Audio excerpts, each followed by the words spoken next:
मृत्यु के बाद क्यों किया जाता है गरुड़ पुराण का पाठ? गरुड़ पुराण का पाठ करने से क्या होता है? गरुड़ पुराण का पठन कितना फलस्वरूप है? आपको क्यों गरुड़ पुराण का पठन करना चाहिए? क्या आपको इसकी जानकारी है? नहीं तो ये वीडियो पूरा देखें। जब किसी के घर में किसी की मौत हो जाती है तो 13 दिन तक गरुड़ पुराण का पाठ रखा जाता है। शास्त्रों के अनुसार कोई आत्मा तत्काल ही दूसरा जन्म धारण कर लेती है तो किसी आत्मा को 3 दिन लगते हैं, किसी आत्मा को 10 से 13 दिन लगते हैं, तो किसी को 1.25 माह भी लगता है। लेकिन जिसकी स्मृति पक्की, मोह गहरा या अकाल मृत्यु होती है तो उसे दूसरा जन्म लेने के लिए कम से कम 1 वर्ष लगता है। तीसरे वर्ष उसका अंतिम तर्पण किया जाता है। फिर भी कई ऐसी आत्माएं होती है जिन्हें मार्ग नजर नहीं आता और वे भटकती रहती है। गरुड़ पुराण में बताया गया है कि आत्मा लगभग 13 दिनों तक उसी घर में निवास करती है जहां इंसान की मृत्यु होती है। ऐसी स्थिति में यदि घर में गरुड़ पुराण का नियमित पठन किया जाए तो इसके श्रवण मात्र से ही आत्मा को शांति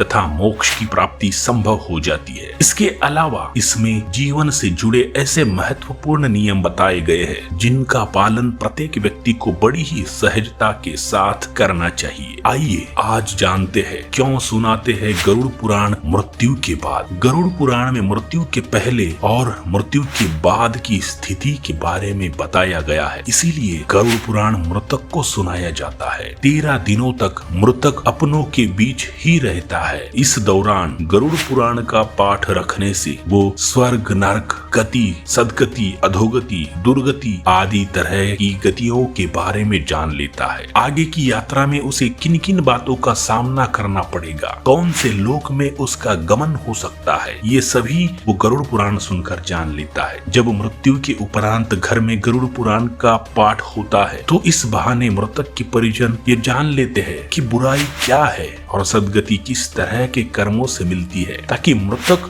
और उसके परिजन दोनों ही ये भली भांति जान ले कि उच्च लोक की यात्रा करने के लिए कौन से कर्म करने चाहिए। गरुड़ पुराण हमें सत्कर्मों के लिए प्रेरित करता है। सत्कर्म और सुमति से ही सदगति और मुक्ति मिलती है। गरुड़ पुराण में व्यक्ति के कर्मों के आधार पर दंड स्वरूप मिलने वाले विभिन्न नरकों के बारे में बताया गया है। गरुड़ पुराण के अनुसार कौन सी चीजें व्यक्ति को सदगति की ओर ले जाती है, इस बात का उत्तर भगवान विष्णु ने दिया है।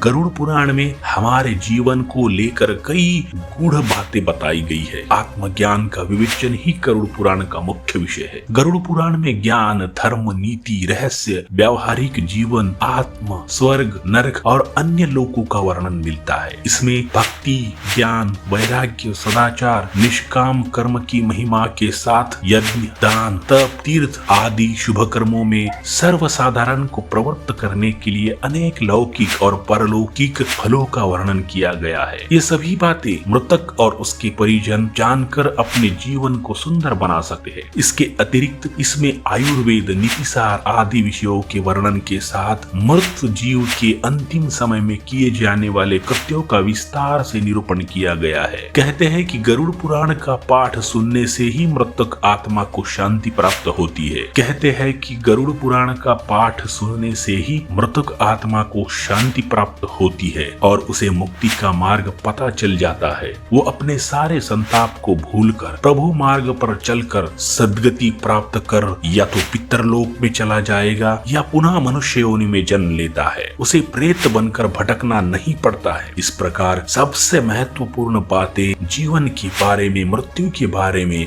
गरुड़ पुराण के पठन से ही प्राप्त होती है। तो सभी को गरुड़ पुराण ध्यान पूर्वक पठन करना चाहिए और उसे सुनना भी चाहिए। दर्शकों, आज के लिए इतना ही। आपको अधिक ज्ञान पाने के लिए हमारी सारी वीडियो ध्यान पूर्वक बार बार सुननी पड़ेगी और अपने परिजनों को भी ये वीडियो भेजनी पड़ेगी। और अगली वीडियो सबसे पहले पाने के लिए आप हमारे इस चैनल को सब्सक्राइब भी अवश्य करें। धन्यवाद।